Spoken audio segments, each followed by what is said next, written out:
Anyone who has been following the US-European relations will know that this is not new. The US has been having a grouse against the European Union, especially Germany and France, since the Obama years or even before.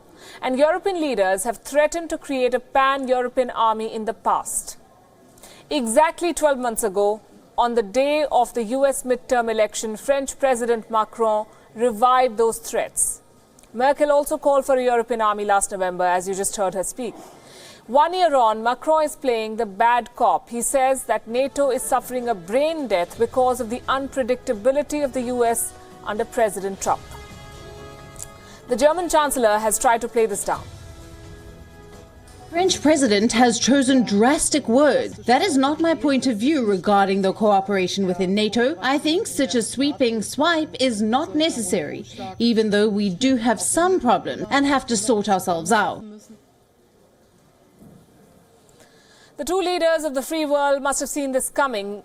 Even ever since Donald Trump, in fact, decided to run for president, the NATO has been on his hit list. Cut back to this comment made by Trump during his first meeting as US President with Angela Merkel. This was in 2017. Many nations owe vast sums of money from past years, and it is very unfair to the United States. These nations must pay what they owe. So has Trump forced the European Union to figure out their own defense? How much are the NATO allies contributing to their own security? Let's look at the numbers.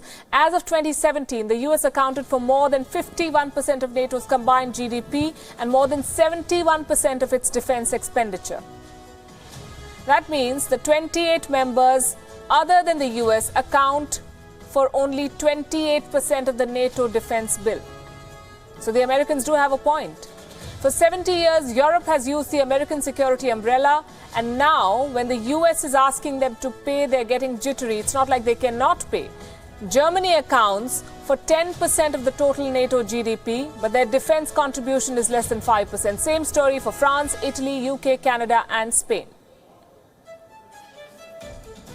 5 years ago, at the 2014 NATO summit in Wales, all the member nations agreed on a minimum of 2% of GDP on defense. And now in 2019, there are only 5 countries in Europe which are spending more than this limit.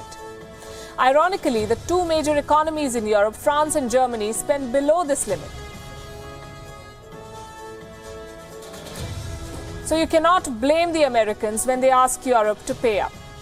It's not just defense. Many NATO countries have the trade balance against the US in their favor. Now, Trump is a protectionist president, an absolutely unpredictable one who prefers bilateral trade agreements and who has complete disdain for multilateralism. Plus, this is an election year, so any show of putting America's interests ahead will get Trump brownie points at home. There are more than 65,000 US personnel in Europe, and at the height of the Cold War, the US had stationed 4 lakh soldiers to protect Germany and France from the Soviet Union's threat. America has committed to providing missile defense systems to Europe. There is no question that the US has supported the European countries. And it's time for Europe to pull its weight now. They must bolster their own defense capabilities. France spends as much as Russia on its defense, but it wants the US to protect the European Union from the threat of Russia. Trump won't let this continue. It's not the duty of the US to protect Europe, and Europe is belatedly waking up to this.